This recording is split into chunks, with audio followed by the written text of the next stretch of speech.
मैं कराची में कल बिलावल भुट्टो साहब से मिलूँगा और फिर यहाँ से मैं सीधा लाहौर जाऊँगा।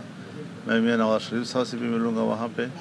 फिर मैं इस्लामाबाद जाऊँगा तो वहाँ पर पीटीआई के साथ उनकी क़यादत जो मौजूद है उनसे बात करूँगा और उससे हमारे तमाम पाकिस्तान के आम शहरियों के इंसानी हुकूक जो है वो तबाह हो जाते और उनकी कोई हैसियत न रह जाती। तो ज़ाहिर है कि हम इसम्बली में इसलिए तो नहीं है कि हम आवाम के ख़िलाफ़ कोई तरमीम पास करें, बल्कि आवाम के मफाद में हमने सब कुछ करना है, मुल्की मफाद में हमने सब कुछ करना है, ताकि यहाँ पर एक पुरअमन मुआशरा तश्कील दिया जा सके। और जो चीज़ें वक्त की ज़रूरत होती हैं हम उन ज़रूरतों को तरजीह दें। ये नहीं कि हम किसी इदारे या किसी महकमे को ताकतवर बनाने के लिए कानून बनाएं और गैर ज़रूरी तौर पर उनको इख्तियारात देने के लिए हम कोई कानून बनाएं, बल्कि तमाम इदारों के दरमियान तवाज़ुन पैदा करना और मुल्क के अंदर एक मुतवाज़न सियासी माहौल पैदा करना, ये हमारा एक मकसूद होता है, ये हमारी ड्यूटी होती है, ये हमारी ज़िम्मेदारी होती है। अब अल्हम्दुलिल्लाह एक लंबी चौड़ी गुफ्तगू और मुज़ाकरात के नतीजे में जो मसौदात इस वक्त शेयर किए गए हैं मुस्लिम लीग नून की तरफ से भी, पाकिस्तान पीपल्स पार्टी की तरफ से भी, जमीयत उलमा इस्लाम की तरफ से भी, तो उसमें काफ़ी अब हम आहंगी तकरीबन पैदा हो चुकी है और जो चीज़ें हमने मुस्तरद की वो वापस हो चुकी हैं और जो चीज़ें हमने मुतालबा की थी वो कबूल हो जाएंगे इंशाअल्लाह। तो फिर भी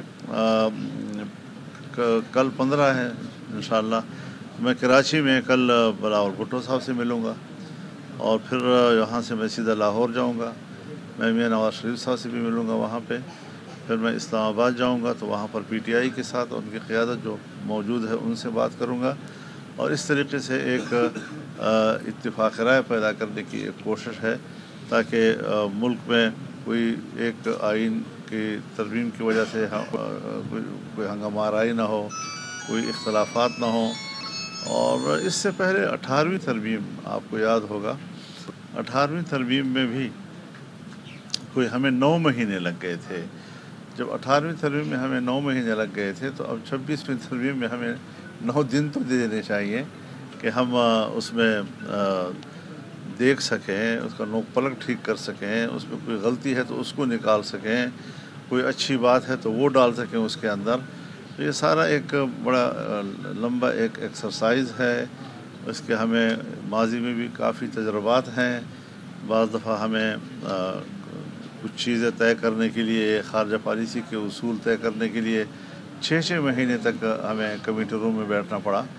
तो आज क्या मसला है कि हम 1 महीना भी देने को तैयार नहीं हैं और ऐसी कोई जल्दी हम पर मुसल्लत की गई, लेकिन हम उससे मुतासर नहीं हुए और हमने कहा नहीं, जब तक कि हम इत्मीनान हासिल नहीं करेंगे उस वक्त तक कोई तरमीम नहीं आएगी और अगर आई तो हम उसको मुस्तरद करेंगे जी। अब अल्हम्दुलिल्लाह बड़ी मेहनत और कोशिश के बाद हम एक इत्तिफ़ाक़ राय के करीब पहुंच चुके हैं और आप दुआ फरमाएं कि मुकम्मल इत्तिफ़ाक़ राय तक हम पहुंच सकें।